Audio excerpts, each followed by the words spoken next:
long has it been? This may be a shock. 1,000 years have gone by since the spell was cast. The Magus who cursed you wrote the whole story down in there. I was fascinated by the Magus' story. I wanted to see if it was true. Why have you done all this? I'm eccentric. So Xanatos explains all about this new world they've entered while Detective Monza, from earlier, explores what was causing all that falling debris. Sorry, pal, but this investigation isn't over yet. Don't tell me this is where Dracula shows up. A good laugh would be worth a lot of money right about now. You know, for a snoop, I sure do talk to myself a lot.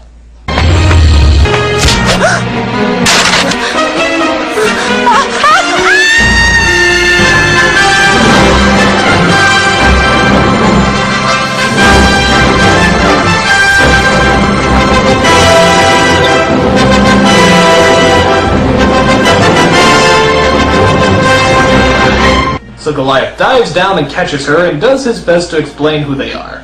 My kind have no names, but you humans call me Goliath. Your kind? You mean there's more than one of you? Barely. We treat the mentally disabled one as a dog, so I don't know if that counts. So he climbs back up the building, carrying her along with him.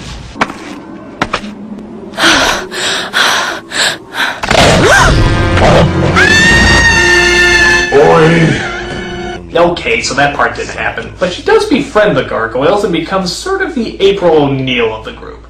You know, if April was packing.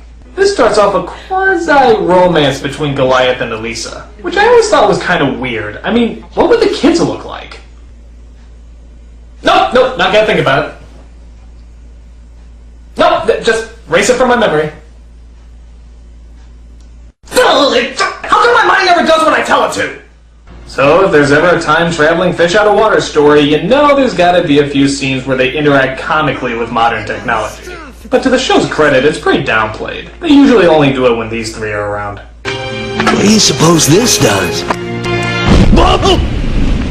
Hey!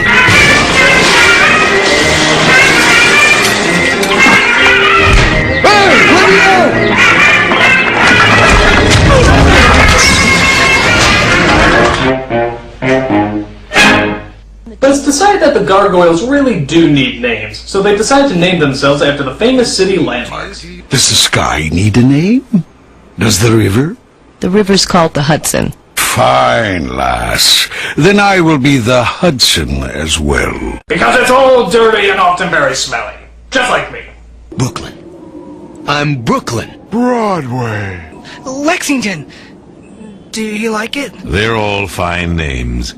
I guess he'll need one as well now. Oh, I've got one for him too. He'll be New York Metropolitan Sewer System. You're Bronx. I think he likes it. By the way, am I the only one that thought Lexington should have been named Queens? Oh, I gotta stop picking on it. So, in a surprise twist, Goliath's old flame returns as well. Only this time she's called Demona, voiced by another Star Trek actor, the one who played Troy. Except she's not quite as Goliath remembers her, as she wants revenge on all humans because of how they betrayed her clan. We have no human friends, nor should we. Humanity is a poison that must be purged from this planet. I want you to get rid of the humans. Humanity is our enemy, Goliath. Yeah, but we make such good porn, you gotta give us that. Sort of like a female Magneto, Demona actually becomes one of the great cartoon villains. Always vengeful and always cold, with that great brooding voice. If you are not my ally, then you are my enemy. And it turns out Xanatos becomes a villain too, always hatching diabolical schemes to gain more power and control, but always staying suave and savvy. Go ahead. Without me, you'd still be gathering moss. Such is the plot to Gargoyles, as they constantly fight not only Demona and Xanatos, but a whole slew of other baddies. The stories were sometimes episodic, but mostly intertwined, the best ones being about Demona's past and how she survived all these centuries. For example, there's one episode where Demona goes back in time and tries to convince herself to kill Goliath and wage war on all humanity. But the hopeful Demona of the past doesn't want to believe that she becomes the vengeful Demona of the future. This is actually a really clever idea. The humans did this, and you can stop it. Destroy all the humans. Rule the Gargoyles. Rule the world. I am what you will become. I will never be like you. I do not wish to hurt you, and I do not wish to be you! And I don't wish for you to hurt you while I'm you. There's also episodes with mythical characters like King Arthur and Puck, but again, they don't make them as cheesy as it sounds. They actually give them the dignity that a lot of these myths already had. That's pretty impressive for a kid's show.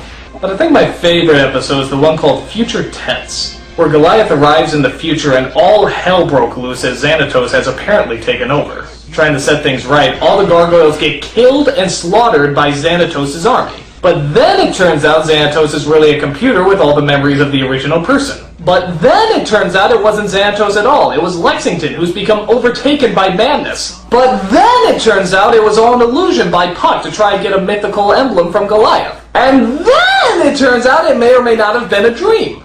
And then it turns out that Goliath is a woman. Okay, that didn't happen, but you get the idea. This show was filled with plot twists and surprise endings that actually all seemed to add up. It didn't seem forced or contrived. This just might be fun after all. Oh, by the way, did I mention that Puck is voiced by Data, also from Star Trek? Good God, they should just make the credits look like this!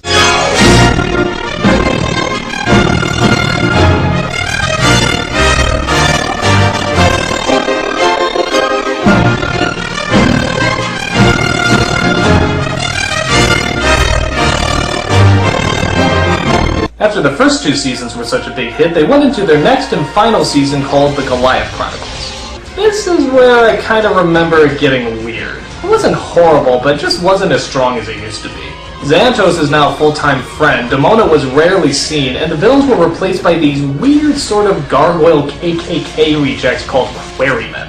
That's really lame. The stories were a lot weaker, too. For example, there's an episode where Broadway becomes a TV star, and another one where Goliath actually goes on trial. I wouldn't be surprised if there was an episode entitled Shark Jumping in You. But I remember the original shows, and they were always gripping and clever. It's funny because this show came on when I was in the middle of high school, around the point when you kinda stop watching kids' cartoons. So the rare time someone would mention the show, I'd be like, what? I don't know any But in secret, I would actually watch every one of them, because it was just that good. I don't know if it really changed anything in terms of kids' shows like Batman or Animaniacs, but it was certainly a welcome detour from what Disney usually did. It really stood on its own and created some really wonderful and really unique stories. Gargoyles is a blast from the past that is sure to live on in the future.